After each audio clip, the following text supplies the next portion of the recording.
Welcome to Triangle BNI. Today's show is brought to you by Simply Done Concierge. If you need to be in two places at once, folks, Simply Done Concierge team is there for you. While you are out doing what you need to do, we will help you get done what you need done. Dog sitting, meal prep, packing, unpacking, stuff like that. If you'll go to simplydoneconcierge.com, tell them what you're looking for. I know they'll be able to help. Hi, everybody. My name is Mike Manning. Each week on Triangle BNI, we bring you a local small business success story. If you are not familiar with BNI, it is Business Networking International, the world's largest networking organization. Our little slice of heaven here in the Triangle, Raleigh, Durham, Chapel Hill, and the surrounding towns have 33 chapters and about 570 members. And our goal each week is to help our fellow members grow their business. Our local small business success story this week is Caitlynne Honor, co-owner with her husband of Honor Roofing. Caitlynne is in a core group, which is a group of folks that want to start their own BNI chapter. It's called Carpex. They meet every Wednesday at 8:30 in the morning at the the Keller Williams Legacy office in Apex. So if you're out that way, you live out that way, you know somebody trying to start or grow a business, wonderful group of professionals trying to get their own BNI chapter off the ground. And Caitlynne, good morning. How are you today? Doing well, Mike. How are you? Doing good. How's business ownership with your husband, Cameron? No problems, no nothing when a husband and wife get together, right? No, not at all. We always see 100% eye to eye. Because he's a smart man, right? Yeah. All right. I like that. Caitlin also is an author, which we're going to get to because wonderful stories there. But we want to give some roofing tips, folks. So it's middle of summer, it's rainy season, and there's potential stuff coming up behind that. I never like to mention that word, but you Yeah. never know if they come this way. But Caitlin, none of us homeowners, renters, we never think about our roof, do we? No, most people don't until it becomes a problem. The biggest thing I like to say is when you are after all of that kind of rain, just walk around your house and look up at your ceilings. You'd be surprised at how many people don't do that on a regular basis. So look up at your ceilings and see if you see any drips that are coming through, any tiny little stains. That'll kind of help you know that there's something going on up further. Another thing that we do is we like to take care of folks' gutters, any sort of water drainage from the roof away from the house.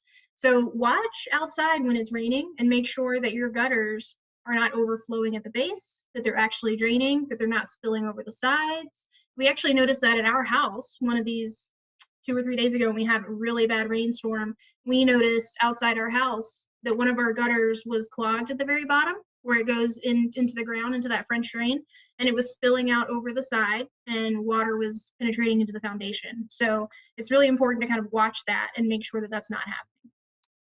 Water and wind will go wherever they want to, no matter what barriers we set up or directional help we give them, they will go.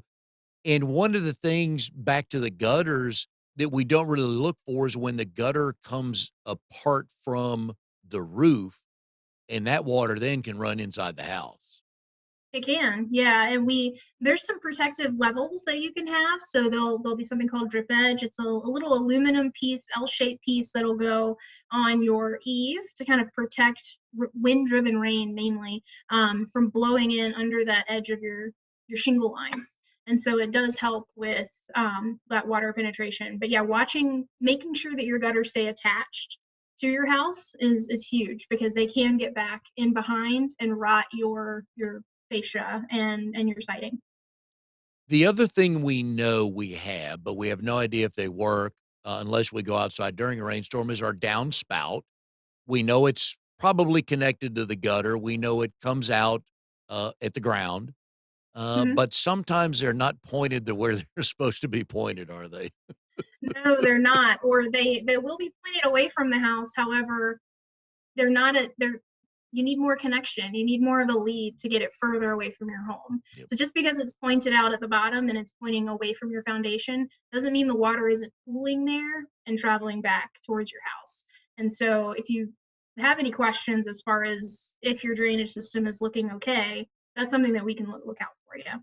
Take a look and just say, hey, you do need some more help here, or this is fine. This will totally suffice in keeping your foundation or your basement dry. Can I assume you are not afraid of heights? I am a little. It's actually good to be a little fearful. It keeps you safe. Um, it's not my favorite thing. Climbing on roofs is dangerous. So, and we're both very well aware of that.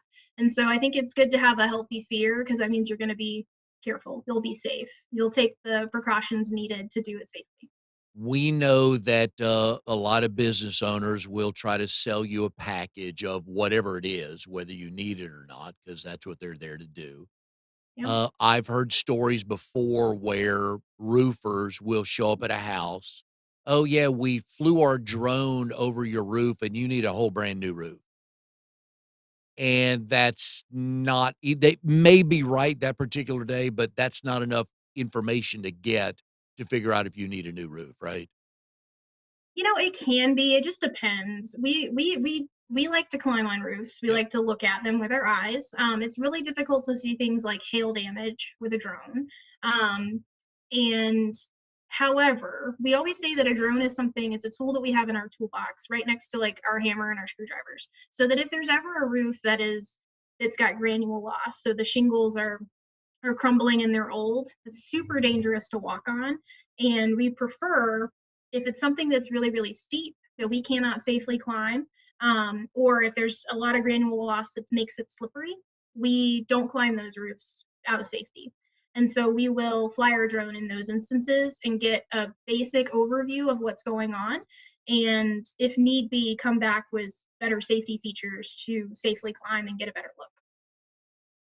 When we walk up into our attic, it's usually for storage only. A, I don't know what's up there, or B, I know it's up there. I just don't know what box it's in. That's generally Right. the only reason we pull down the ladder. How often should we go up there and look for water? That's a great question. I would say, once every 3 months, if once a quarter, just hop up there and take a look around. The biggest problem areas that folks are going to see are going to be around what we call your roof penetration. So anywhere where you've got an HVAC line or a plumbing line or anything coming out of your roof, folks have attic fans or turtle vents, any of that kind of stuff. That tends to be where your water is going to be getting in, and you'll be able to see that in your attic. You'll be able to see where it leaves your roof sheathing, and you'll be able to see water standing around that area. And so once a quarter, just hop up there and just look up, take a look around, and see if you see anything that looks weird, looks bad.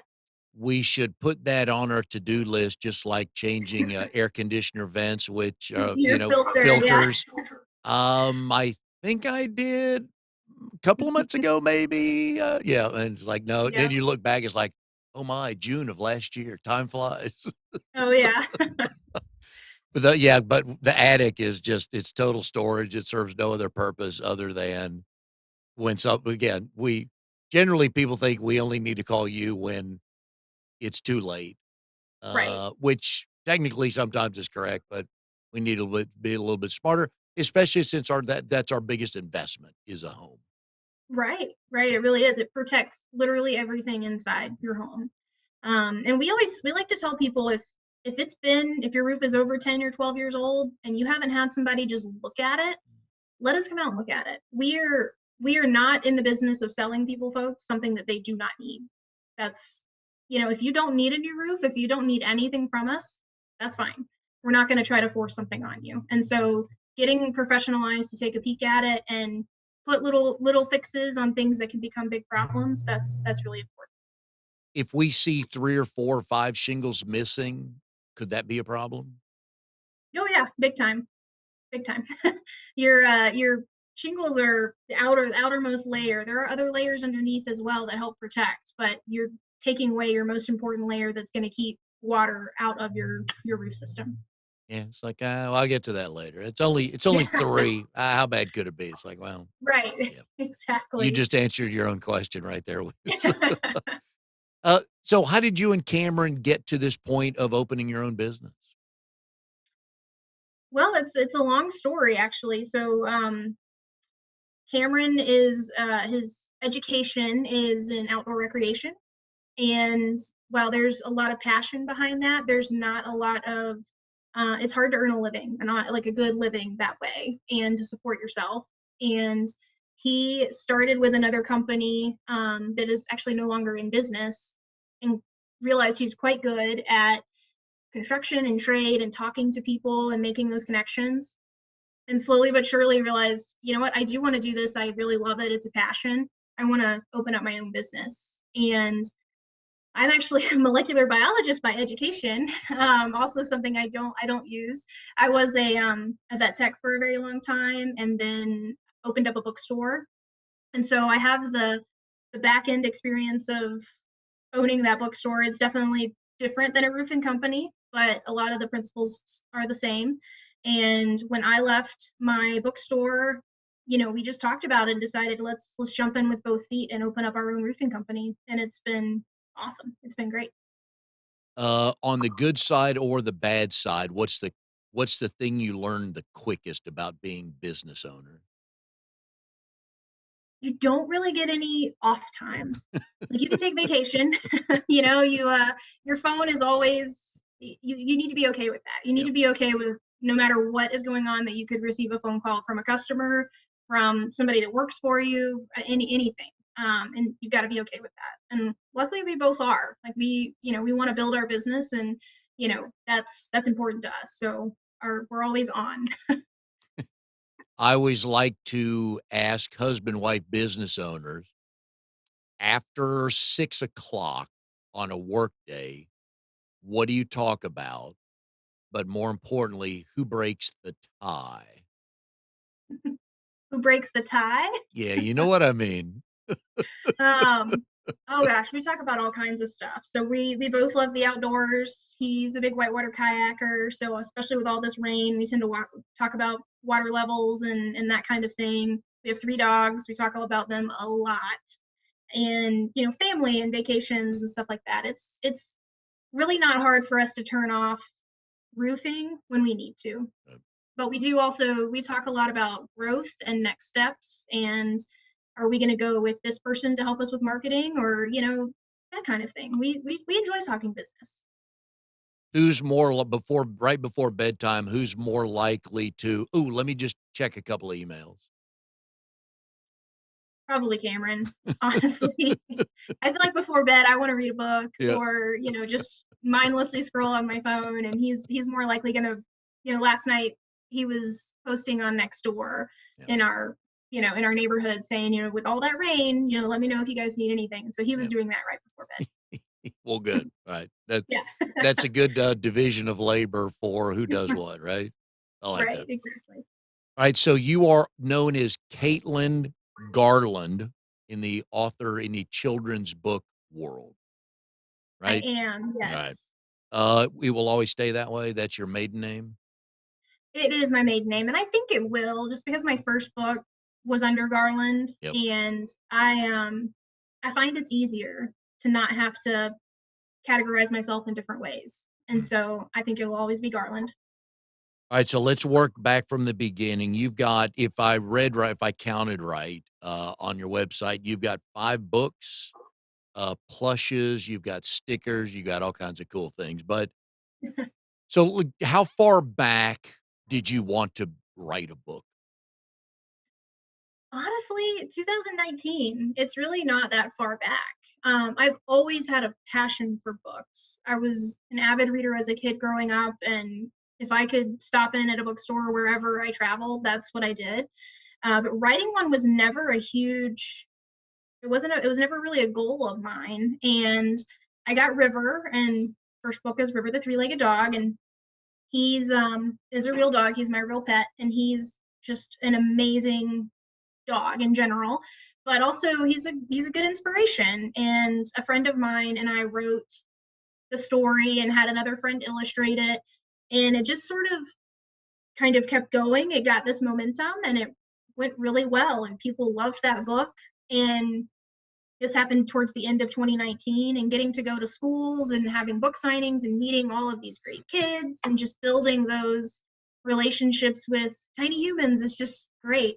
And then 2020 hit, and so COVID kind of stopped me from doing that. But I realized how much I enjoyed the whole process, writing and illustrating, and then just meeting folks, that I wanted to keep doing it. You when you had the idea of writing the book, and you guys have 3 dogs, Milo, Rory, and River, correct? Correct. Alright, so your first book, River, the three-legged dog, you had what came first, the topic and kinda how the what the book's gonna be about, or the title? I think they were kind of simultaneous. I mean, we knew we were writing a story about River, and easiest little his easiest nickname is River the three-legged dog, right? That's just it just flows really well. And we knew the story was going to be about him. At that time, I only had River and Rory, um, and it just made sense for it to be River the three-legged dog. That was I don't know if that answers your question. Mhm. Yep. And that was just about overcoming? It is, yeah, it's believing in yourself, and just because you look different on the outside doesn't mean you're not just like everyone else on the inside. You can do whatever you set your mind to. It's like always believe in yourself kind of story. You're writing the book, you're getting it illustrated, it's being printed, published, out there, all that good stuff. What kind of "Ooh, how's this gonna turn out? Will it be received like we want it to be?" Kinda thoughts going through your head at that point. Oh, there's a lot of that. There's a lot of that. So River's book was so well received.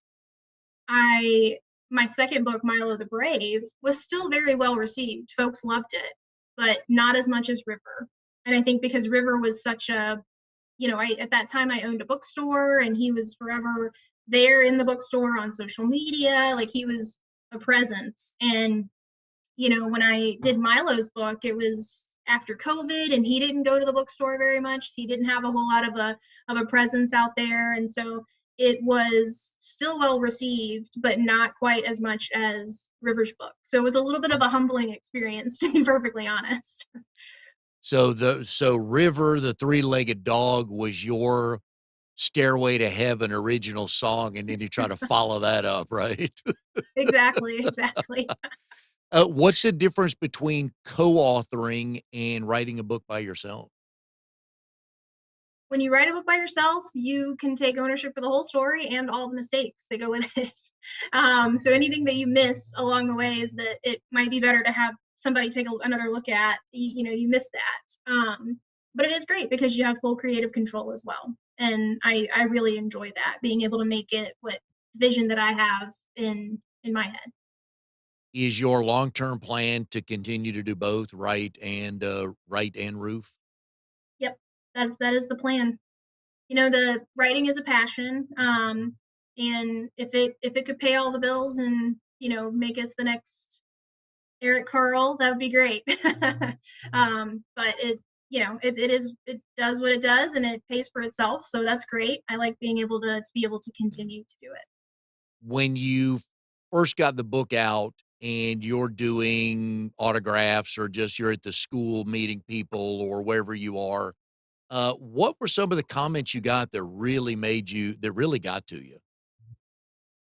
Because really, from a lot of kids, I think kids tend to relate a little bit better to animals. I don't quite know the logic behind it, but they can see themselves in a character, regardless of if it looks like them or not. They can see themselves in that character, and every single kid in the world has had that moment of being bullied, or I don't think I'm good enough to do this, or something along those lines. And it's them having a story that says, "Don't worry about all of that. You can do anything you set your mind to."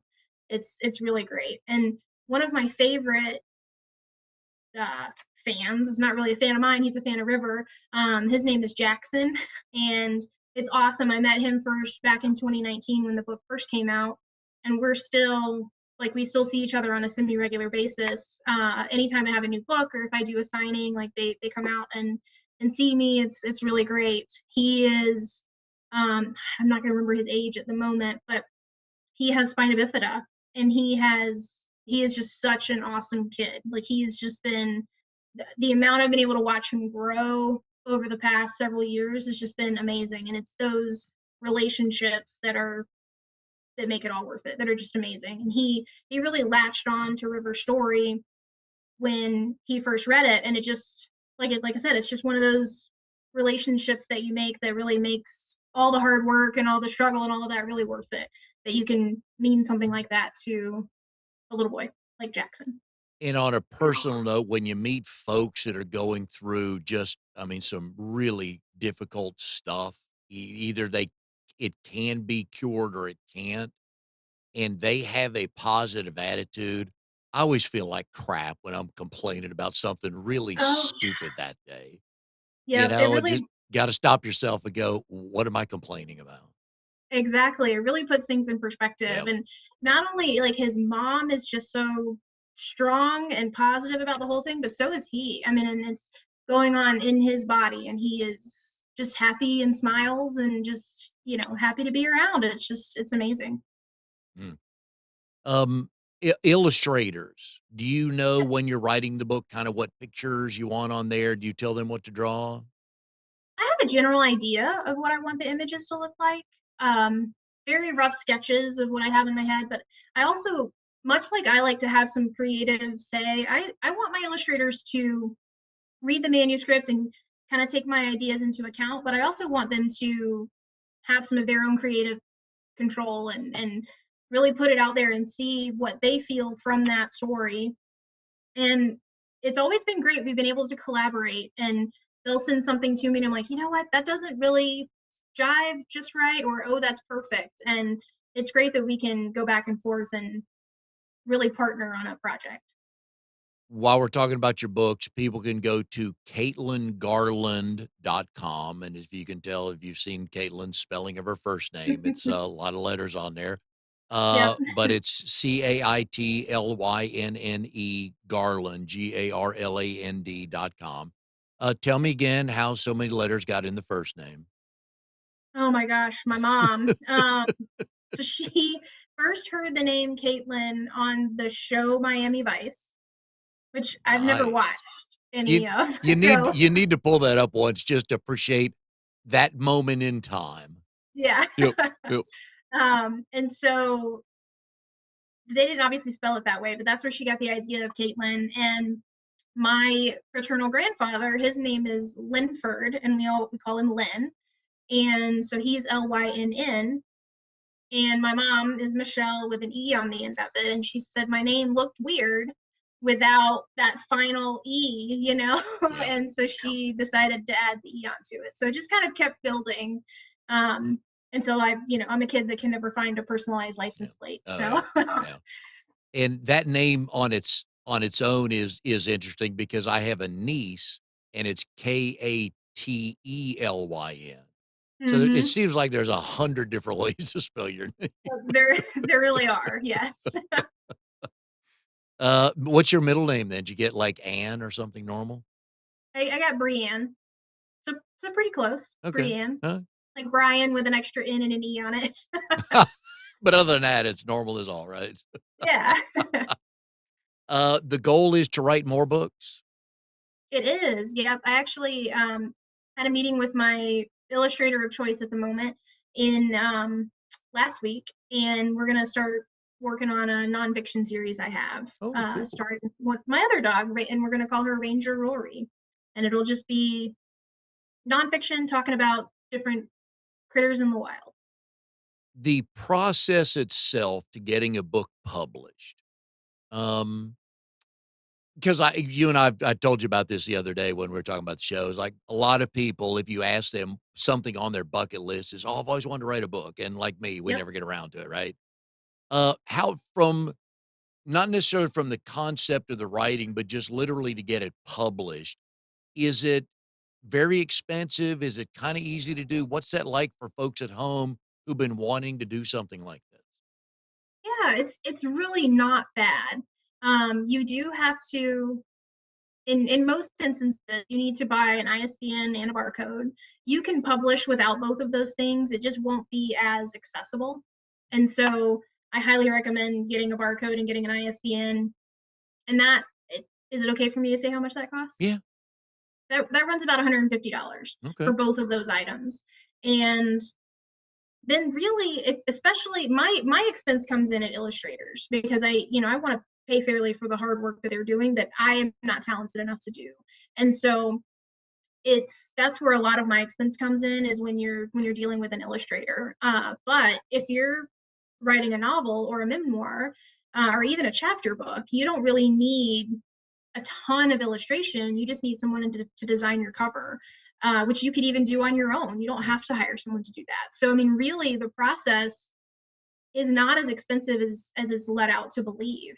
The Once you have it submitted, where I go through is Ingram Spark, and they do a lot of the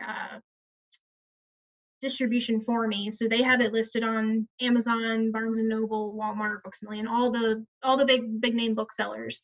They have it out there distributed for me, and so they handle the hard part as far as getting it there, and then I can go around and do local events and sell on my website and things like that. I guess the misconception we have is back in the day, if you're writing a book, you had to go through a publisher and they hard covered everything and it was this much money. And these days with the internet and stuff, I've heard good stories about being able to do it quicker and it doesn't cost you 40,000 or 50,000, whatever the number was, that it's realistic for someone to do. No, it can be fairly inexpensive, and then if you go the route of publishing it for a Kindle or an e-reader, it's even cheaper. And so it all Oh, just depends on, you want to get your story out there. You can do it in an affordable way that's not going to cost you an arm and a leg. very nice. Yeah. Um, will there be a book about Cameron, your husband, eventually? I don't know. I don't have one in the works. We'll Ca see. Cameron the climber, Yeah. right? Climbs on Something roofs, like that. Yeah. superpower, absolutely. So, Yeah. my other favorite question on, the show for married couples is, how did you and Cameron meet, and do you both tell the story the same way? We do actually. I He used to host bar trivia, and I can't exactly remember which theme he was hosting that night, but a couple of friends and I went to this bar trivia, and he was hosting, and it was right around the corner from my friend's apartment, and so we went every week. They were doing things like Gilmore Girls and Harry Potter and Friends, and those I check all those boxes. I love all those things. And so we went several weeks in a row, and I think it was the second or third week I got there before everybody, and he was getting set up, and we sat there and we chatted for 20 minutes or so and exchanged phone numbers, and then we chatted for probably 8 months before we went out on a first date. And so there was good solid foundation there. Good, good. So who got it to a first date? Who broached that subject? That was Cameron 100%. Okay. And you had no problem answering yes. No, not at all. Like I said, Okay. we've been talking for Yeah. so long. It just seemed like the natural next thing. Alright, and where was the first date? So, not something I would recommend if you just met the person, but we went on a canoe trip at Jordan Lake. And so, looking back on it, when I say that, that sounds super scary if you were to meet somebody that you just met to go on a first date at a lake. Um, but again, we'd had eight months of building that trust, so I didn't think it was going to be a creepy murder trip. Um, so yeah, it was a good time. We canoed around for a couple of hours and then had a drink after. Nice. Yep. Alright. And at what point in time did you think, "Hmm, I believe there's something here"? Really, honestly, not too terribly long after our first date. Like again, because we Yeah. built that foundation of being friends first. Probably around Christmas that same year. We were both pretty attached. Alright, so you're on Jeopardy! Give me the 6 categories you're an expert on. You mentioned Gilmore Girls, Friends, what was the 3rd one?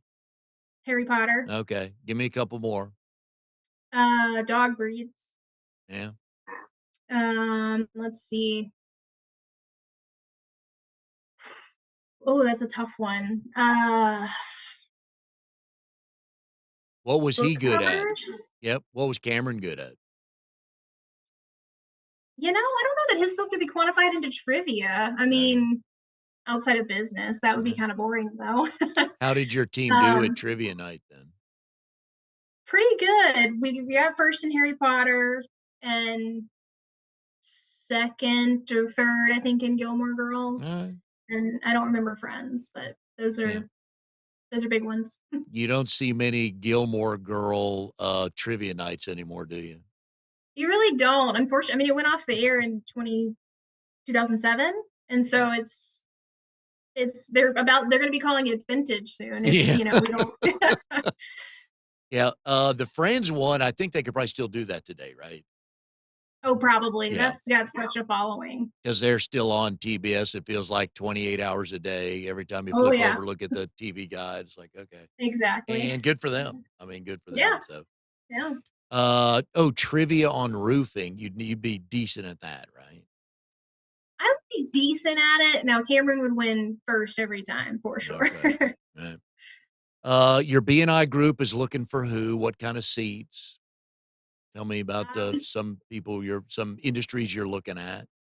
yeah, I'm looking for more trades, to be perfectly honest. We really need HVAC and plumbing, electrician, landscapers. We do have a painter that's visited, but we'd love to lock that seat in. Flooring would be great too. Really anything that goes hand in hand with home maintenance and home repair, Okay, fencing company, tree removal. nice. Those would all be great. Alright. So that was a good segue with the tree removal into my next question. I always like to do intel on my guests, and I need to find something that really intrigues me. Not that Okay. authorship didn't, because I'm enamored with people that can do that. I really am. Sharpsburg, Georgia. Okay. All right, so I didn't know where it was till I found out where it was, and then I remembered. And I thought, well, let me just get a trivia note on Sharpsburg, Georgia. And the Okay. census population in 2020 was 327 people. That can't be right. That's what Wikipedia said, and if it's on the internet, Caitlin, you know it's right. We had more people than that in our graduating class at Okay, East I Capital. figured there was a typo somewhere because it considers itself in the Atlanta, metropolitan or, census area or something like that, but I Yep. knew it was. Now I'd heard of the high school, East Coweta High School, right? Yep. I'd heard of that. Never heard of Sharpsburg, but I knew 327 people probably wasn't quite right. No, no, that's not quite right. If it's right next door to Noonan, Georgia. So we Yep. technically, my high school was in Sharpsburg, and I was like right on the line of Noonan and Sharpsburg. Um, but I did a lot of. There's definitely way more people than that. That's funny. Yep. But we had 600 or 700 people in our graduating class. So that's definitely Mm. a miscalculation there. Give me the best story, a typical story of growing up in Sharpsburg, Georgia. Well, I don't think I'm the right person to ask. We moved around a lot. Sharpsburg is just where I went to high school. Okay. So I spent 4 years there going to high school. And I got to be honest, the second I was 15, I was working. And so I was either in school or working. And so I don't have a ton of great stories there. But yeah, we moved around quite a bit, all around the Atlanta area because my mom worked in downtown. Okay. I thought I was gonna hear a good redneck four-wheeler story at night with sparklers and fireworks. Well, I do have a story of where I was thrown off of a horse into a tree. Does that Oh, count? sure, I mean, sure. a good friend of mine owned a little bit of land, and we constantly went trail riding. And one night there was a new girl with us, and she, not quite sure how it happened. What definitely wasn't her fault, but she fell off of her horse, spooked her horse, and then everybody started running, leaving her behind on the ground. And I can trail ride, but as far as like a race through woods, dodging trees, it's not really a thing. And so I was tossed from the horse into a tree and was knocked out for 5 to 10 minutes or so until the girl who fell off way back behind us found me. Wow. And so we walked back to several miles in the dark, walked back to this girl's house, pretty roughed up. And I easily have not been on a horse since. They couldn't pay you enough, right? Yeah. Wow. That must, Yeah. a little bit scary, right?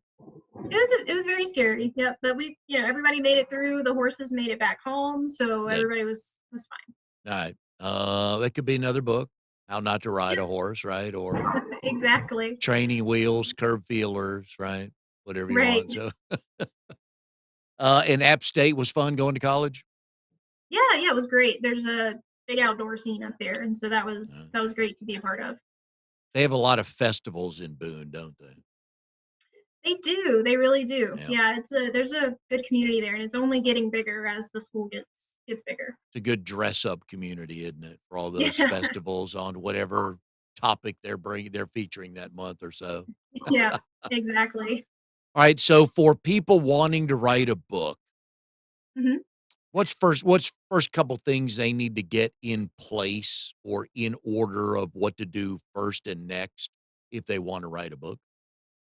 Write a manuscript, sit on it for a couple of weeks, read it again, and then have other people read it. All right. That's the biggest thing is even before you're to the step of getting it published, have people read it and give honest thought. Don't give it to somebody that's just going to say, "Yeah, it was great. That's Yeah. amazing." Give somebody your blunt, honest friend, give it to them and have them tell you, what's going on.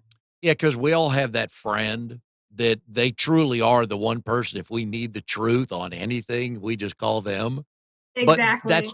that's what you need to hear because you don't need a book that your family and friends are like, "Oh, we love Caitlin so much. I know the book will be good." No, Right. no, No, I you need don't want that. now when you say manuscript, did they have to write the whole book? At least some of it. Like, Okay. have the idea out there. And one, you'll be able to see if it's going to be an idea that somebody wants to stick with or that somebody would be interested in, really is the important thing. And so you don't have to do the whole book, but it is helpful just to go ahead and have somebody read it and let you know this is amazing, it's great, or hey, here's all of these errors that I found, or this idea has some good bones, but it's Yeah. not fleshed out enough. You know. Alright. And, as an author, you certainly learned you have to take criticism, huh? Oh yeah, yeah. You got to hear the hard things. Didn't get the book one of the books published and find a typo, did you? The very first book, the illustrator designed the cover and spelled my first name wrong. Ooh. And we didn't catch it until we had the first batch of like 200 books printed and we were distributing them. So there's a first edition of River the Three-Legged Dog where my name's misspelled. Alright, if I find that and autograph it, it'll be worth something one day, right? There you go. Okay, I like that. Alright, so we've been putting Caitlin's phone number up, throughout the show here, for roofing needs. Please call them. They'll come out and just look at your roof and tell you if you need something. And please, folks, go get your roof looked at. And for the authorship part of her life, CaitlinGarland.com. Correct. Go buy some books so she can make some more money, write some more books for everybody. Yep. Will we see another book by the end of 2024? I'm hoping by the end of this year, I'll have another Oh, one coming out. good. Okay. Yeah. Right. And we Probably right can, around the holidays. right. And all the major bookstores, we can go in and, Oh, yep. right. Anywhere books are sold. All right. So, yeah. Okay. We can do that. All right, folks. Caitlin, it's been a blast.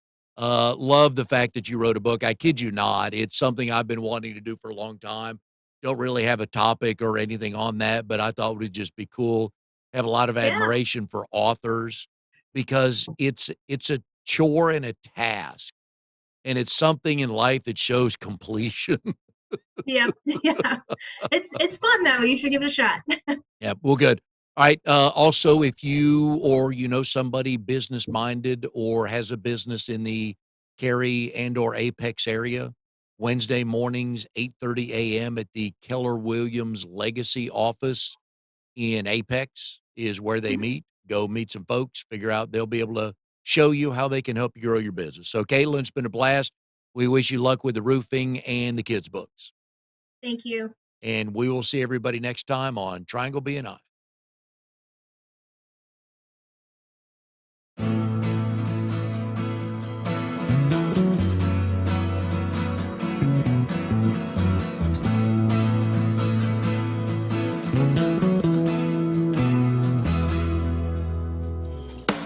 You are tuned to the Nissan Communications Network. If you tuned in too late, you can always watch each program in its entirety or download an MP3 audio file of it in the archives section at nissancommunications.com. Don't forget to subscribe to our YouTube channel, follow us on Twitter, and like us on Facebook. Sponsored by StreamingGear.com, Carolina Apparel, and DeltaForce.net.